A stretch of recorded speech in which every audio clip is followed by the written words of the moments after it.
The biggest challenge of COVID-19 is, getting away from what used to work. And as I mentioned before, we made a lot of change, but change isn't easy. Change is difficult. It's the one constant in life is change, but accepting the change is very difficult. It's just an understanding that what used to work doesn't work anymore, because we're not playing for today. We're playing for tomorrow. Just like we were playing for today, yesterday. You've got to just be able to adapt, be able to keep moving forward and realize that what got you here may not be what's going to get you to the next level.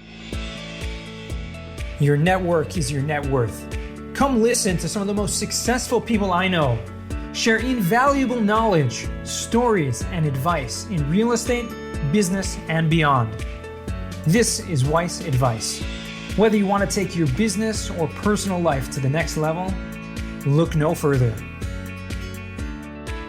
Welcome back to Weiss Advice. I am your host, Yona Weiss. It gives me great pleasure today to introduce you guys to someone who you may have heard of in the apartment industry.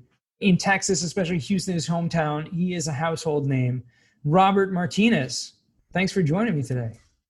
Man, how are you? Thanks for having me. It's a pleasure. It's truly a pleasure. I mean, he's called the apartment Rockstar. And, and that's his company's name, Rockstar Capital. And I don't mean, Rockstar like, puking and, groupies and that kind of Rockstar. He's like the real deal. The guy who's literally taken down, owns 21 apartment communities, over 3,700 apartment units, all in Houston. Okay, so you're a local superstar. You've been honored in countless, awards for your apartment communities. You've been recognized in the Houston Business Journal, in places like Forbes and Money Magazine and Business Insider, Entrepreneur, CNBC. How did you come to such fame in the apartment? Literally apartment rockstar, because you're getting the fame that you deserve in this. Tell me a little bit more about how Rockstar Capital started and how you've grown to who you are today. Well, hey, first again, thanks for having me on the show. I'm really excited. I love your title. That's awesome. I love about marketing. You've got a great last name, and I think you've used it well in your title. Again, thank you. My name is Robert Martinez. I'm known in some circles as the apartment rockstar. And, I got started in real estate back in 2007. But before that, I didn't know a single thing about real estate. I grew up in a middle-class family. My dad worked at Whataburger. My mom worked at Levi's, later Hager's. Both of those plants later closed down and moved to Mexico. And my parents taught me just a lot of, the hard knocks of life and explained to me it's not going to come easy. And, education is your way to get out. And to level yourself up. And so that's what I did. I went to school, got good grades. I have an engineering degree from Texas A&M, and I went to work for corporate America. What my parents did not prepare me for was corporate America. They didn't prepare me for what life was like because they thought that's how it's supposed to be. Again, my dad worked for Whataburger, which is a mega company here in Texas. They got hundreds and hundreds of stores. They just sold out to a big firm of Chicago, I think, for billions of dollars. And my dad helped to build that business. My dad was literally the smartest guy that I knew. He taught me generosity. He taught me integrity, honesty, and most importantly, he gave me opportunities. But what he didn't teach me was how it was like in corporate America. And probably that's why he got abused the way he did in corporate America, working really hard, helping somebody else make a lot of money and not really getting his share of that. It's one of those lessons that you learn later in life. But, I'm a sales guy at heart. I have a sales background. I have an engineering background. They put me out in the field to go speak the lingo, go talk to the guys with PhDs and see if I can sell my company's products.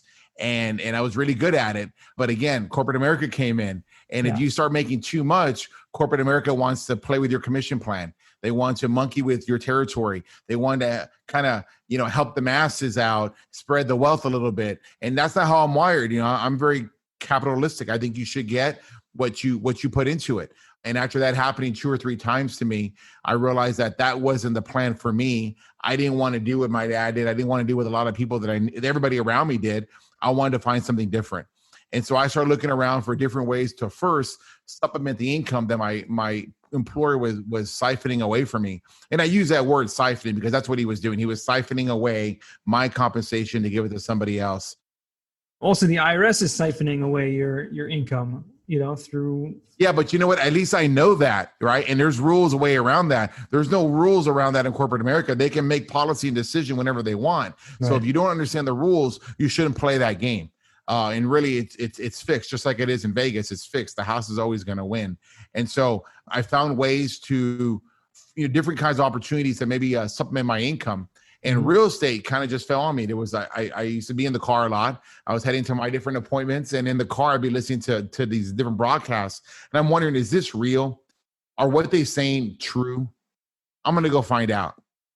So I went to an educational seminar. I was like, wow. It was literally like red pill, blue pill moment during Matrix, right? Where Morpheus is talking to Neo, take this pill, you go back to your everyday life, this will just feel like a dream. Take the blue pill and you'll really open your eyes up. And that's what real estate was for me. I had no idea what real estate would become for me. It has absolutely changed my life. It's changed the life of the people that work with me. It's changed my family's life. It's just been an amazing ride. And so within that, I've owned and operated over 5,000 apartment units. I have hundreds of investors today. I've won the Houston City Owner of the Year 2 times. I've won the National Owner of the Year 2 times. And our company as a whole has won 17 city, state, and national apartment association awards. Today, we have 21 communities that we operate, all owner managed, just under 3,800 units with an asset value of approximately $400 million.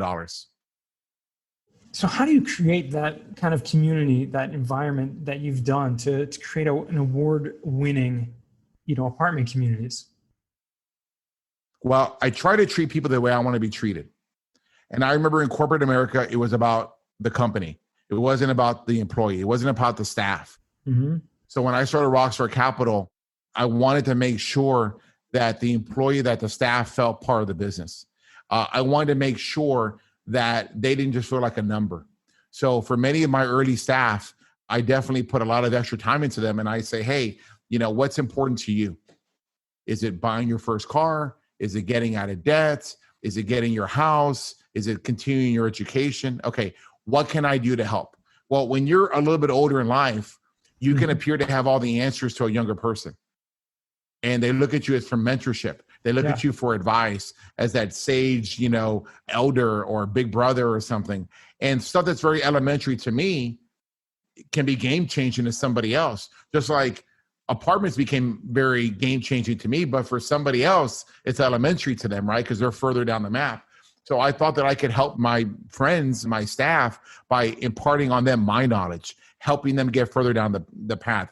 What I didn't know at the time was I was mentoring early. I was teaching people how to get further down the map. And when you do that, typically people remember you.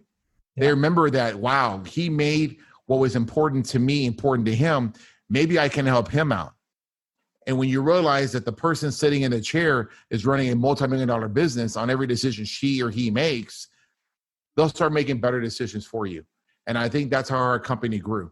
We started to share a little bit in the wins and the wealth and what was going on. Mm-hmm. And everybody started to feel more of a community approach. Wow. And obviously that trickles down throughout your management. I mean, you have integrated property management through all your properties. And I'm sure that, follows suit in the tenants, the residents in those communities. Do they, do you do certain activities or get them involved in community activities as well? I mean, I'm just trying to figure out, I don't know how many hundreds of thousands of communities, apartment communities across America, well over 100,000. Is there, to become the number one, what does it take in terms of the actual apartment community, or is it judged more on the management themselves? It's great that you said that, because that's a great segue for me to kind of promote my business a little bit and how we believe. So the secret in apartment investing, and tell me if you have ever heard of this, you make your money when people renew, not when people move in. Have you ever heard of that before? No. That is the truth. That is the reality in apartment investing. You don't want people moving in. You want them renewing, because it's about the NOI, right? Rent minus expenses equals NOI. Well, if people are renewing, they're probably going to renew at an income bump. They're not moving out, so you don't have the normal expenses associated with the move out. So doesn't your NOI grow? As an apartment owner, as a syndicator of deals, I want my NOI as high as possible. Doesn't it only not make sense to have people stay as long as possible? Yeah. So how do you do that, Right. Well, I like to replace all the air conditions in all of our apartment communities. Day one item on our renovation, when we do an acquisition, we replace all the air conditions out. The reason why is because people move out because of maintenance. And the number one's maintenance headache is air conditions. And in Houston, Texas, today it is 90 something degrees. All weekend long, it was 95 plus. That air conditioning cannot break.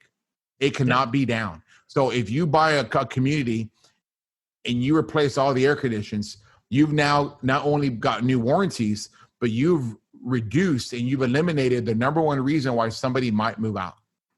Then when you've done all that, you need the residents to sell your story, right? I used to be afraid of apartmentratings.com. I used to be afraid of Google and all these review sites. Interesting. But why was I afraid? I was afraid because I was letting people who were upset with me control my narrative.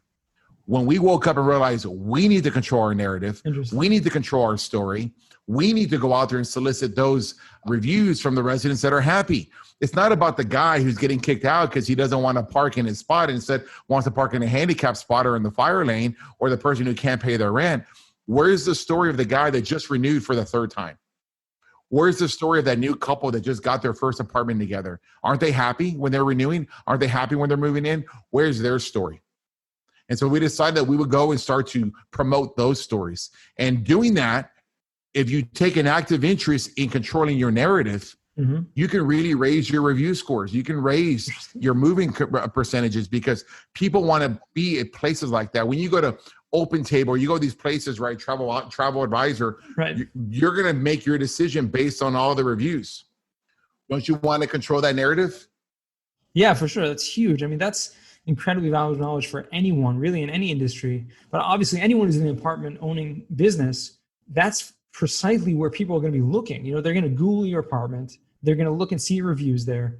And if you just have poor reviews or a handful or a mix, you're going to be in trouble there. So that's a great way to kind of control that in a controlled environment, which it's just about being proactive, Robert, right? I mean, it sounds like that's what you guys did. You took a major. Well, I'm really excited because you know, there's 130,000 communities out there.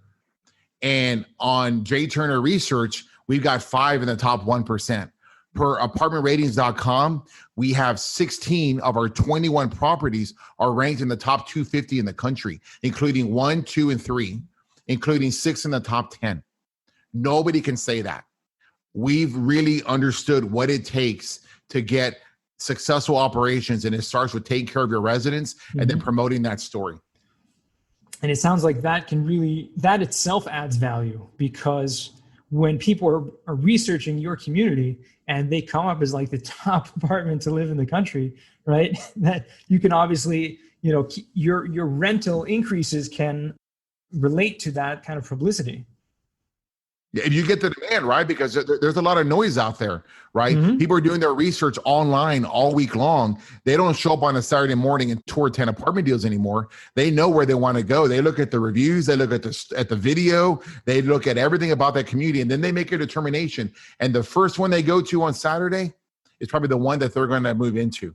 Interesting. And we want to make it our job, our purpose to be that choice. And hey, you know what? During COVID-19, 35% of our leases came from our virtual reality tours.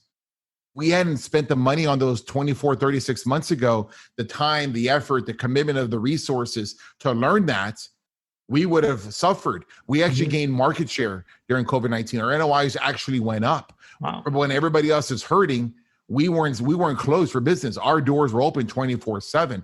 And in fact, we have more leases at this point this year than we did last year. Yet our leads are down. Why is that, Yona? They're down because nobody was going to the properties, right? But what they did was they found your website, and they saw good reviews, and they saw the website, and they saw an ability to lease online and do the whole thing online without having to come in to the office. We had a really high conversion. 30% of our leases that came in during COVID-19 were of the variety where they never came into the office, as opposed to 7% the 12 months before. Wow, that's incredible. And that just goes to show you the power of online branding, online marketing, which it sounds like that's part of the Rockstar mentality, right? Let me just ask you, go on that line. We're talking about during COVID-19. Obviously, everyone has been affected by this, and especially, you know, the real estate industry has been affected. You guys own 21 apartment communities. Are you still doing deals during this time? I mean, what's been that like for you? Well, right now is a great stopping point. We had a deal that we had in contract. We had another deal that I was minutes away from sending the earnest money to, and we put a stop to that. I walked away from $50,000 earnest money because of COVID-19. That is gone, and it may not come back. The other one I was about to send $100,000 to, and I paused because I realized I can't invest in something where I can't control the variables of life right now. There's too much going on. They're talking about like a national shutdown, shelter at home orders. I can't do it to my staff, and I can't do it to my investors. So we stopped. But COVID-19 was the best thing that ever happened to us by far in the history of this company, because it forced us to stop focusing in growth, and it forced us to put 100% of our focus on our operations. We've made a lot of improvements in the last 60 to 90 days, from staff changes to procedural changes to just a lot of ways we change the way we do business, because it doesn't make sense anymore. But we kept going forward, and we're just like, it's good enough. It's good enough. It's good enough. When you realize, no, it's not. COVID-19 was amazing for us. What's been your biggest challenge during this time, though? The biggest challenge of COVID-19 is, getting away from what used to work. And as I mentioned before, we made a lot of change, but change isn't easy. Change is difficult. It's the one constant in life is change, but accepting the change is very difficult. It's difficult for me. It's difficult for the staff that's impacted. It's difficult for everything. So it's just an understanding that what used to work doesn't work anymore, because we're not playing for today. We're playing for tomorrow. Mm-hmm. Just like we were playing for today, yesterday. You've got to just be able to adapt, be able to keep moving forward, and realize that what got you here may not be what's going to get you to the next level. You got to evolve. You got to adapt. You got to become the person that you want to be. Yeah. And that's been the biggest change, that not everybody can accept it right away. It's difficult for me to propose it, but I know where we're trying to go. Mm-hmm. 100%. If you could share with us, maybe what's one of those operational changes that you actually put into practice or in the process of changing since this onset? Yeah, number one in my business recently left our company, and it was a difficult separation. It was, do you want to do this? Is this somebody who's been there from the beginning? But you realize it's time. It's time for a change. It's time to get a new set of eyes, a fresh set of eyes, a different kind of attitude, a different kind of experience and perspective. And that was the big piece. That was the number one I think that has occurred, but we're going to be better for it right now. We brought in somebody else that has replaced them, that has the resume, the track record, the operational experience, and I think it's going to be great for us. Oh, well, good luck with that. I wish you much continued success with that.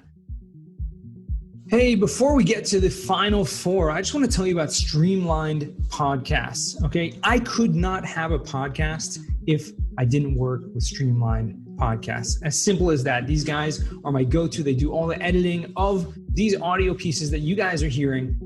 And I really couldn't do anything without it. I literally tried to start a podcast for about a year, and it was just daunting to me to spend time writing show notes, to do the audio recording, editing, taking out the ums, the ahs, the spaces, everything. These guys make it sound so crisp, so clear at such an affordable rate.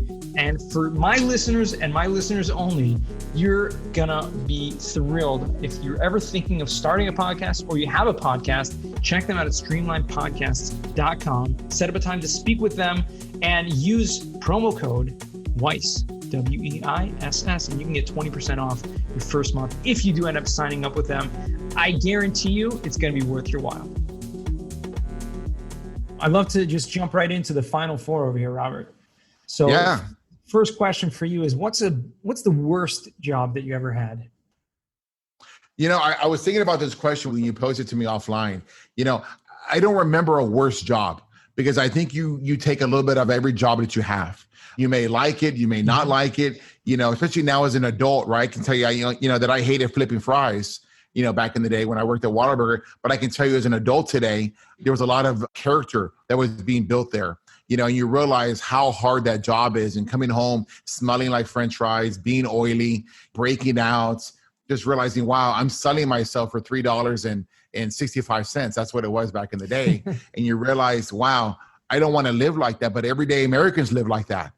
Yeah. And I don't want to be one of those people. I don't want the people around me to live like that. I want them to be able to have skills, but I was like that because I didn't have any skills. All I was a piece of meat and labor. That's all I was. And you have to add skill set. You have to add experience to be able to be worth more, to demand more.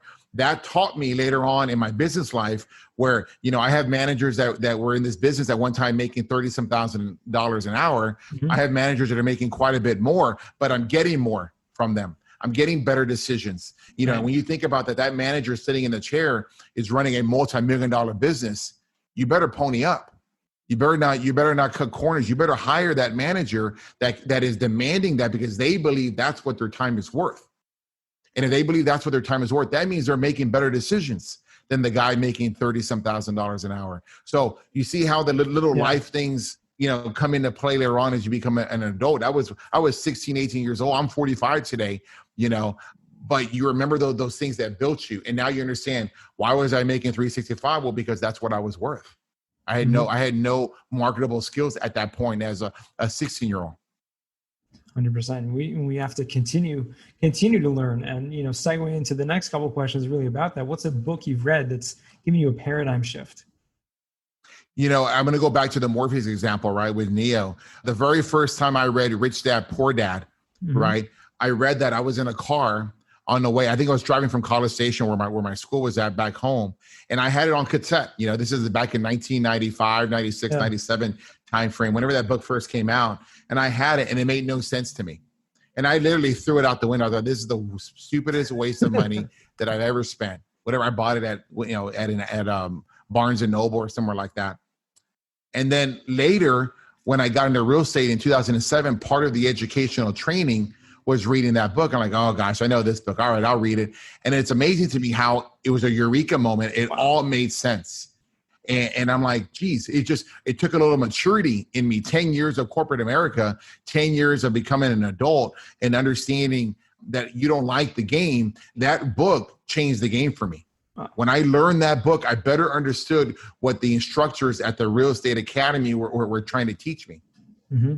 That's incredible. That just goes to show you, not every piece of knowledge is appropriate for each person because it speaks to a different person at different stages. And you can only accept or receive what you have made a vessel for.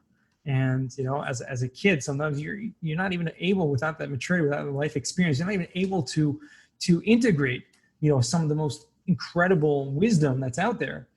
I think that experience, that for a lot of people, that book has been a life. But you know what? I think if I had a mentor, Yona, if I had a real estate mentor at that time, at 23 years old, instead of finding one later on when I was 32, it may have made the difference. I needed someone to explain to me the book and why it's important. Because when I read it later on, I wasn't already in the Real Estate Academy. I had a bunch of mentors. I had a bunch of other colleagues that were in that, right? So I think it's having someone explain it down to you to make it easier to swallow. 100%. And so what's, talking about how the life skills that you learned later on and continually learning, obviously, my third question is always, what's a skill or talent you'd like to learn? Man, you know what? It's really interesting, right? Because in my business, I've learned to double down on my strengths and hire in or recruit my weaknesses. In this chair, I can wear a lot of hats, and I have worn every single hat within the business, right? From underwriter to marketing to operations, right? But you can go out and double down on what you're great at. And I think that's sales on my side, being able to innovate and strategize a little bit and figure out where societal trends are going and where we need to go as a business. And then, hiring out your weakness. But man, I've always wanted to sing. It's not a business skill by any means, but I would love to be able to carry a tune and sing more. Maybe as part of my personality, I like speaking out a little bit. I like talking. I like trying to mentor. It's part of the brand. Wow, if I could just sing, huh? It's part of the brand. It's part of the brand. If I could just sing, it'd be amazing. And, a rock star that could sing is much better than one that doesn't. So. Well, that's true, but unlike most true rock stars, I don't have to work for my dinner. My dinner's already coming in every single day because of my passive income, and that's a business rock star. That's awesome. Yeah, I love that. The best part. And so the fourth and final question, Robert, is what does success mean to you? Success means a couple of things for me. Number one, that my children grow up to be very strong and capable men. I love the age they're at right now because they're very impressionable. They're 14 and 12. And my 12-year-old just wants to learn everything about what I do, listens to all the lessons, understands on the politics that are going on in my job right now. And he just soaks it up. We were in the pool yesterday for Father's Day, and he was just, he was connecting the dots. My older child is more into video games. So love to him is sitting down next to him, playing the game with him. Right. And trying to keep up. Yesterday, we were playing some new game, or not some, it's not new to me, but it's a game to him, something about Legends. I forgot what it was called right now, Apex Legends or something. And he was just like moving everywhere, and I'm trying to pay attention, and I couldn't keep up, and I was getting killed right away. It was interesting, but he loved that I tried. And I actually can't wait till I leave work today and I can go home and I can play with him. I'm looking forward to playing this game because he brings out the gamer that's in me that I had to put away a long time ago. But success for me, number one, is making sure that my kids are loved. I believe that if my kids have a strong male figure in their life, they're going to become very successful men in life. They're going to treat their families a certain way. They're going to achieve goals that are there. And as much as that you like to say they need the love of their mother, which is true, I think they also need to learn how to be a man from their father. And I think that's really important. But from a personal level, besides what I have to do for my children, success to me personally means that I can get older one day and not look back and think that I didn't achieve enough.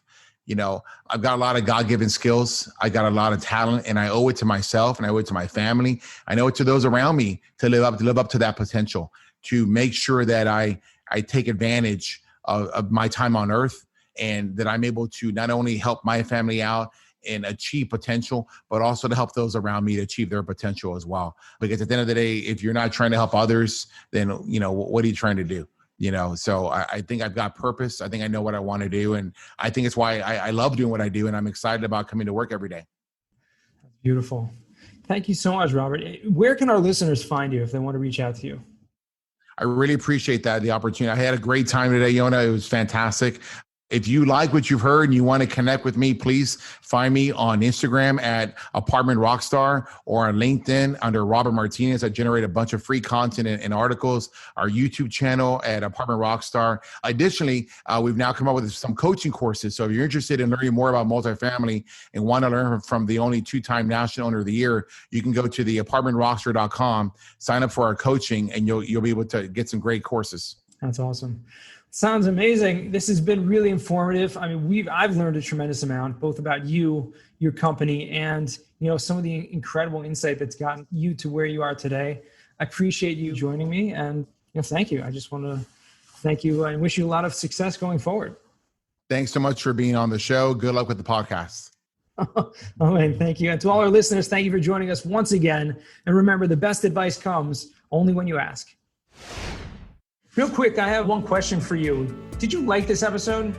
If you did, I want to ask you a huge favor. See, the biggest thing that helps this podcast grow and that will spread this message to the whole world is that if you leave a review, a rating, and subscribe to the podcast. What that does is it basically tells the platforms that this podcast is out on is that you like my stuff and I'm doing something right. So take a few seconds out of your day, hit that subscribe button, leave a rating or review. I would be extremely grateful. Also, I want to hear from you guys. So I want to hear some feedback. If you have any questions for future episodes, please find me on LinkedIn. Send me a DM, connection request, Yona Weiss, and I'd love to hear from you.